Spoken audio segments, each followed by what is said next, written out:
آج 2 ربیع ثانی پہلے جمعہ کے دن ایک لونگ کے دانے پر سورۃ کوثر اس طرح پڑھ کر اپنے پرس میں رکھ لو، اگلے جمعہ تک 1 کروڑ مانگو گے تو اللہ کی ذات دینے پر قادر ہے۔ بسم اللہ الرحمن الرحیم۔ آج ربیع ثانی پہلے جمعہ کے دن کا وظیفہ ان لوگوں کے لیے ہے جو کہتے ہیں پورا سال محنت کرتے ہیں، دن رات محنت کرتے ہیں، لیکن ہمارے گھر کے حالات ٹھیک ہونے کا نام نہیں لیتے۔ آج 1 لونگ کے دانے پر یہ وظیفہ پڑھ کر اپنے پرس میں رکھ لو۔ رزق مانگو گے رزق ملے گا، دولت مانگو گے دولت ملے گی، دنیا کی ہر شے چل کر خود آپ کے پاس آئے گی، بشرط یہ ہے کہ آپ نے اس لونگ کے دانے کو اپنے پاس حفاظت سے رکھنا ہے۔ یہ وظیفہ پورے سال میں صرف ربیع ثانی کے پہلے جمعہ کے دن کیا جاتا ہے۔ اگر آپ نے اس جمعہ کی قدر کی تو آپ کی تقدیر بدل جائے گی۔ اگر آج آپ نے ربیع ثانی کے پہلے جمعہ کے دن لونگ کے دانے پر یہ خاص وظیفہ پڑھ چھوڑا اور پورا سال پچھتانا پڑے گا۔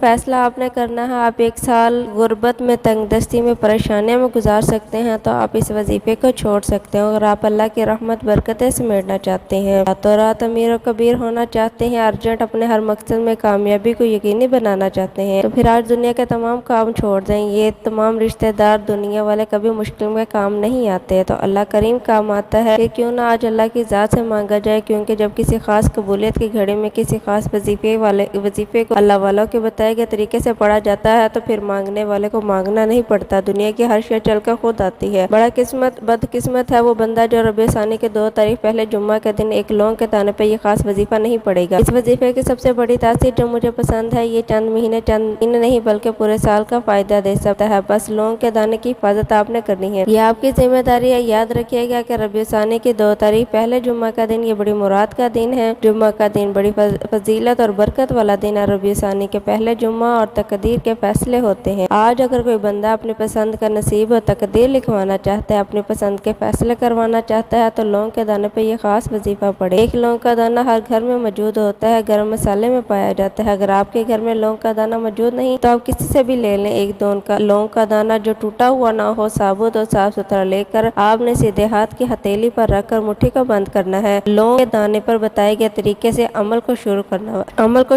ہے۔ اللہ والے فرماتے ہیں ربیع ثانی کے پہلے جمعہ کے دن یہ وظیفہ پڑھا جاتا ہے، یہ لونگ کا دانہ اللہ دین کا چراغ بن جاتا ہے۔ اگر آپ اس لونگ کے دانے پر یہ خاص وظیفہ پڑھ کر اپنے رب کریم سے جو مانگتے ہیں، اللہ پاک آپ کو غیب سے عطا فرماتا ہے۔ اس وظیفے کو صبح پڑھو گے تو شام تک آپ کی ہر حاجت پوری ہو جائے گی، شام کو پڑھو گے راتوں رات تقدیر کے بند تالے کھل جاتے ہیں۔ اگر آج کوئی مقروض ہے، قرض سے نجات کے لیے پڑھ لے۔ بال قرض میں ڈوبا ہوا ہے، لوگ دروازے پر آ کر ذلیل کرتے ہیں، گالیاں دیتے ہیں، آپ لوگوں سے چھپتے پھرتے ہیں، آپ کے دوست یا رشتہ دار کوئی بھی آپ کا ساتھ دینے کو تیار نہیں تو آج ربیع ثانی کے پہلے جمعہ کے دن آپ نے یقین کامل کے ساتھ یہ وظیفہ پڑھنا ہے۔ اللہ قرض داروں کو قرض سے نجات عطا فرمائے گا، بے اولادوں کو اولاد عطا فرمائے گا، دنیا کے ہر مقصد میں کامیابی کے لیے 1 لونگ کا دانہ کافی ہے۔ آپ اللہ سے جو کچھ مانگتے چلے جائیں گے، اللہ آپ کے نصیب و تقدیر میں لکھ دیتا ہے۔ وظیفہ بتانے سے پہلے گزارش ہے کہ اگر آپ اس چینل پر نئے ہیں اور آپ نے ابھی تک اس چینل کو سبسکرائب نہیں کیا تو خدا را اس چینل کو بھی سبسکرائب کر لیں، کیونکہ ایسے بہت سے وظائف، بہت سے اعمال ڈیلی بیسس پر آپ کے حوالے کرتی رہوں گی۔ عمل کیا ہے، باوضو مسلے پر بیٹھ کر 1 لونگ کا دانہ اپنے سیدھے ہاتھ کی ہتھیلی پر رکھ کر وظیفے کو شروع کرنا۔ سب سے پہلے اللہ کے حبیب صلی اللہ علیہ وآلہ وسلم کی ذات مبارکہ پر 3 بار درود پاک پڑھنا ہے۔ درود پاک کے بغیر کوئی بھی وظیفہ نامکمل ہے، کیونکہ درود پاک واحد ایسی دعا ہے جو سیدھا عرش الہی پر جاتی ہے۔ جو لوگ وظیفہ پڑھتے ہیں وظیفہ کا فائدہ نہیں ہوتا ہے، اس کی بڑی وجہ یہ ہے کہ آپ اول آخر درود پاک نہیں پڑھتے۔ آپ مختصر اور آسان سا درود صلی اللہ علیہ محمد پڑھ لیں یا صلی اللہ علیہ وآلہ وسلم پڑھ لیں یا نماز والا درود ابراہیمی پڑھ لیں۔ اگر آپ درود ابراہیمی پڑھیں گے تو اس کی فضیلت اور برکت سب سے زیادہ ہے۔ درود پاک تو آپ نے اچھے طریقے سے پڑھنا ہے۔ نبی کریم صلی اللہ علیہ وآلہ وسلم کا پاک فرمان کا مفہوم ہے کہ جو شخص مجھ پر 1 بار درود بھیجتا ہے، اللہ پاک اس پر 10 رحمتیں نازل فرماتا ہے، اس کے 10 گناہ مٹا دیتا ہے اور اس کے 10 درجات بلند کرتا ہے۔ اس کے علاوہ درود شریف کثرت سے پڑھا جائے تو پریشانی سے نجات ملتی ہے۔ 1 بار ثواب کی نیت سے میرے ساتھ بھی پڑھیے گا۔ بسم اللہ الرحمن الرحیم۔ اللہم صلی علی محمد وعلی آل محمد کما صلیت علی ابراہیم وعلی آل ابراہیم انک حمید مجید۔ اللہم بارک علی محمد وعلی آل محمد کما بارکت علی ابراہیم وعلی آل ابراہیم انک حمید مجید۔ 3 بار درود پاک پڑھنے کے بعد آپ نے اپنے مقصد کی نیت کرنی ہے۔ ہر انسان جب بھی کوئی وظیفہ پڑھتا ہے، کسی مقصد کے لیے پڑھتا ہے، کسی حاجت کے لیے پڑھتا ہے، کسی مراد کے لیے پڑھتا ہے تو پھر کیوں نہ آج اپنے رب کے سامنے اپنا فیصلہ کروانے کے لیے بیٹھ جائیں۔ جو بھی آپ کی حاجت ہے نیت کرے۔ بہت سے لوگوں کو تو نیت کرنے کا طریقہ نہیں آتا، تو آج میں آپ کو اللہ والوں کے طریقے سے نیت کرنے کا طریقہ بتاتی ہوں۔ اللہ والے جب بھی کوئی وظیفہ پڑھتے ہیں تو کس طرح نیت کرتے ہیں۔ ان کی نیت کرنے کا طریقہ کیا؟ اور نیت اس طرح کرتے ہیں کہ جو بھی آپ کی حاجت ہے اللہ کو یا ارحم الراحمین سے پکار کر نیت کریں، یعنی آپ نے اللہ کریم کو یا ارحم الراحمین کے نام سے پکارنا ہے اور خاص مقصد کی نیت کرتے ساتھ ہی فوری طور پر آپ نے اعوذ باللہ من الشیطان الرجیم و بسم اللہ الرحمن الرحیم پڑھ کر وظیفے کا باقاعدہ آغاز کرنا ہے۔ یاد رکھیے گا کہ تعوذ و تسمیہ پڑھنے سے تمام شیاطینی اور زمینی اثرات ختم ہو جاتے ہیں۔ جس کام کے شروع میں تعوذ و تسمیہ پڑھ لیا جاتا ہے اس میں برکت ہوتی ہے، اس میں سلامتی ہوتی ہے، اس میں خیر ہوتی ہے۔ جب آپ نے اپنے خاص مقصد کی نیت کر لی، تعوذ و تسمیہ پڑھ لیا، تو سب سے پہلے نمبر پر آپ نے جو وظیفہ پڑھنا ہے وہ وظیفہ اللہ تعالیٰ کے ایک نام مبارکہ وظیفہ ہے۔ اللہ تعالیٰ کے یہ 99 نام میں ہر نام کی فضیلت اور برکت ہے، ہر نام کی اپنی خیر و برکت ہے، لیکن جب کوئی بندہ لوگوں کے ایک دانے پر اللہ تعالیٰ کا صفاتی نام یا فتح پڑھتا ہے، اللہ اس کے لیے راستے کھول دیتا ہے، راہیں کھول دیتا ہے، مصیبتیں ہٹا دیتے ہیں، تنگدستیاں ہٹا دیتے ہیں، یعنی کہ معرفت کے دروازے کھول دیتے ہیں، قبولیت کے دروازے کھول دیتا ہے، آسانیوں کے دروازے کھول دیتا ہے۔ یا فتح رب کعبہ کا وہ نام مبارک ہے جسے پڑھ کر آپ جس کی طرف قدم بڑھاتے ہیں کامیابی مقدر ہو جاتی ہے، جس چیز میں ہاتھ ڈالتے ہیں وہ سونا بن جاتی ہے۔ اب اللہ تعالیٰ کے 99 نام ہے،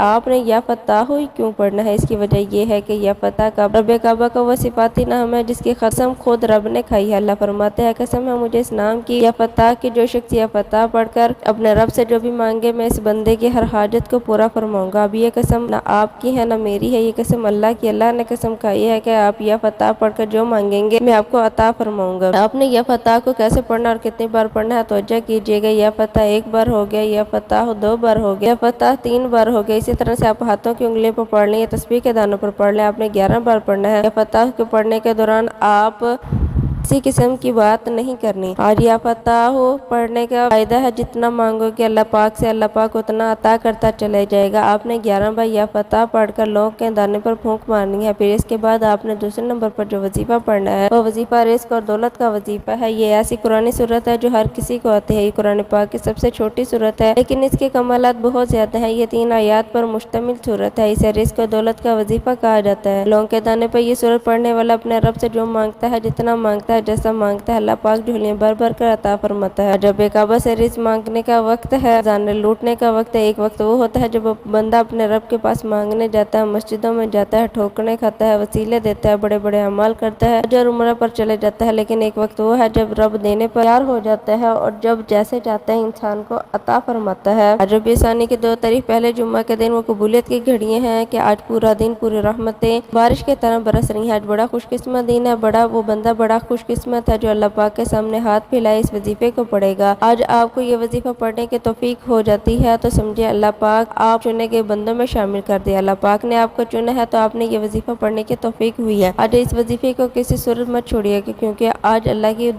ذات دربار لگائے بیٹھی ہے۔ کوئی مانگنے والا ہو جس کی حاجت پوری کروں، کوئی بے روزگار جسے روزگار عطا کروں، کوئی بے اولاد جسے اولاد عطا کروں۔ یہ قرآن صورت اللہ کے حبیب پر نازل تب ہوئی جب اللہ کے حبیب پر مشکل وقت ہے، یعنی کہ اللہ کے حبیب اپنے مشکلات کے دور میں سورۃ کوثر کو نازل فرمایا۔ جو اللہ کے حبیب کی مشکلات کو ختم کر سکتے ہیں، کیا آپ کی اور میری مشکلات اللہ کے حبیب سے زیادہ ہیں؟ ربیع ثانی کے پہلے جمعہ کے دن لونگ کے دانے پر سورۃ کوثر پڑھنے سے آپ کے رزق میں، آپ کے مال میں، آپ کی جان میں اتنی برکت، اتنی کثرتیں آتی ہیں کہ آپ پورا سال دوبارہ کبھی کسی وظیفے کی ضرورت نہیں پڑتی۔ پورا سال آپ کو کبھی کسی کے آگے ہاتھ نہیں پھیلانا پڑتا۔ پورا سال آپ کو در در کے ٹھوکریں نہیں کھانی پڑتی۔ پورا سال دولت چل کر آپ کے پاس آتی ہے۔ اللہ کریم جب چاہتا ہے تو آپ کو چھپڑ پھاڑ کر عطا فرماتا ہے۔ آپ نے سورۃ کوثر کو کتنی بار پڑھنا ہے توجہ کیجیے گا۔ بسم اللہ الرحمن الرحیم انا اعطیناک الکوثر فصل لربک وانحر ان شانئک ھو الابتر۔ آپ نے سورۃ کوثر کو ہاتھوں کی انگلیوں پر پڑھ لیں، آپ تسبیح کے دانوں پر پڑھ لیں۔ آپ نے 70 بار پڑھنی ہے۔ یہ کلام بھی رب کا مانگنا ہے، رب سے دینا ہے، رب نے ہے تو پھر کیوں نہ آج وظیفے کو پڑھ لیا جائے۔ جب آپ سورۃ کوثر پڑھ رہے ہوں تو اپنے مقصد کو ذہن میں رکھتے ہوئے اللہ کریم سے مانگتے چلے جائیں، میرا اللہ بہتر نہیں بہترین سے نوازے گا۔ 70 بار سورۃ کوثر پڑھنے کے بعد آپ نے لونگ کے دانے پر پھونک مارنی ہے۔ دوسرے نمبر پر 70 بار سورۃ کوثر پڑھنے کے بعد تیسرے نمبر پر جو آپ نے وظیفہ پڑھنا ہے وہ وظیفہ اللہ پاک کے حبیب کے پسندیدہ وظیفہ ہے۔ ایک ایسا وظیفہ ہے جس میں تسبیحات فاطمہ موجود ہے، ایک ایسا وظیفہ جسے پڑھتے ہی اللہ کی عظمت کے مطابق فیصلے ہو جاتے ہیں، یعنی کہ آپ رب کعبہ سے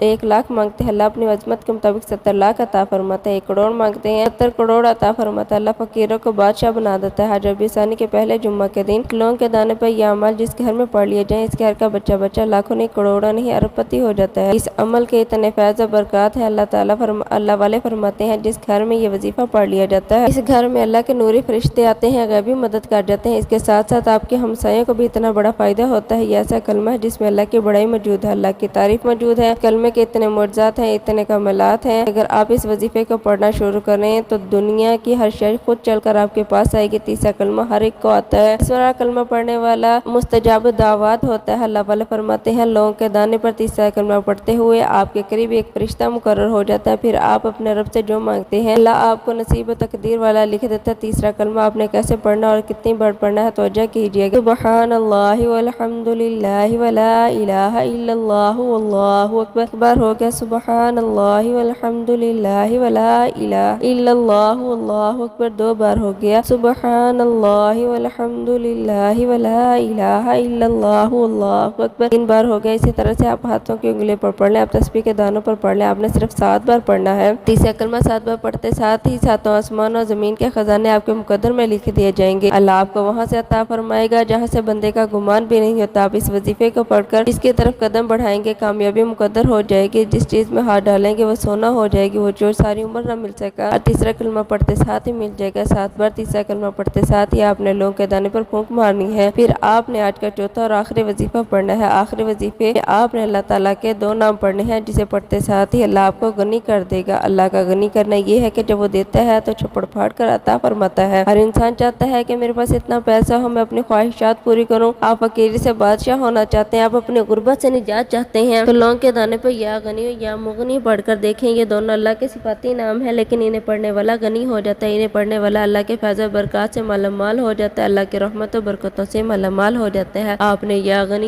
یا مغنی کو کیسے پڑھنا اور کتنی بار پڑھنا ہے توجہ کیجیے گا۔ یا غنی یا مغنی 1 بار ہو گیا، یا غنی یا مغنی 2 بار ہو گیا، یا غنی یا مغنی 3 بار ہو گیا۔ اسی طرح سے آپ ہاتھوں کی انگلیوں پر پڑھ لیں، تسبیح کے دانوں پر پڑھ لیں، آپ نے 11 بار پڑھنا ہے۔ 11 بار یا غنی یا مغنی پڑھ کر آپ نے لونگ کے دانے پر پھونک مار کر وظیفہ مکمل کرنا ہے۔ آخر میں پھر 3 بار درود پاک پڑھنا ہے جو آپ نے عمل کے شروع میں پڑھا تھا۔ اب آپ کا عمل مکمل ہو گیا۔ مکمل ہوتے ہی لونگ کے دانے پر آپ نے کیا کرنا ہے؟ سب سے پہلے امپورٹنٹ بات یہ ہے کہ مرد حضرات اس لونگ کے دانے کو اپنے پرس میں رکھیں، عورتیں اپنے بٹوے میں رکھیں، دکان کے گلے میں رکھیں۔ اب یہ غیبی مدد والا لونگ کا خزانہ جب دانہ آپ کے پاس موجود ہے، ہر مشکل، تنگ دستی، پریشانی، مصیبت، بیماری میں اللہ کی غیبی مدد آپ کے ساتھ شامل حال رہے گی۔ اگر لونگ کا دانہ آپ سے گم ہو جائے تو پورا سال 1 سال انتظار کرنا پڑے گا، کیونکہ یہ ربیع ثانی کے پہلے جمعہ کے دن پڑھا جانے والا وظیفہ ہے۔ آپ اس وظیفے کو مکمل کریں، انشاءاللہ تعالیٰ آپ کبھی بھی مایوس نہیں ہوں گے۔ اب جو بھی اللہ تعالیٰ سے اس عمل کو پڑھ کر مانگیں گے، آپ کے گھر میں ہر طرح کی بے برکتیاں، مشکلات، مصیبتیں دور ہونا شروع ہو جائیں گی، کیونکہ اس عمل کی برکت سے بہت سی برکات اور فضیلت ہے۔ بہت سے لوگوں نے اس عمل کو کر کے کامیابیاں حاصل کی ہیں، اس لیے آپ کو یہ عمل بتا رہی ہوں۔ آپ کیوں خوشیوں سے محروم ہیں، کیوں الجھنوں پریشانیوں کا شکار ہیں؟ آپ بھی اس عمل کو کر کے خوشیاں پائیں صدقہ جاریہ کی نیت سے۔ اس عمل کو زیادہ سے زیادہ شیئر ضرور کیجیے گا۔ دعا ہے کہ رب کریم میرا سنانا اور آپ کا سننا اپنی بارگاہ الہی میں قبول و منظور فرمائے، جو مانگا مقدر فرمائے، نہیں مانگ سکے بن مانگے عطا فرمائے، آمین۔ محترم ناظرین، اپنے رزق میں برکت و وسعت و کشادگی کے لیے اللہ تعالیٰ کے 99 ناموں میں سے کوئی ایک نام کمنٹ سیکشن میں ضرور لکھے گا، آمین۔ اللہ تعالیٰ ہم سب کا حامی و ناصر ہو، آمین۔ السلام علیکم ورحمۃ اللہ وبرکاتہ۔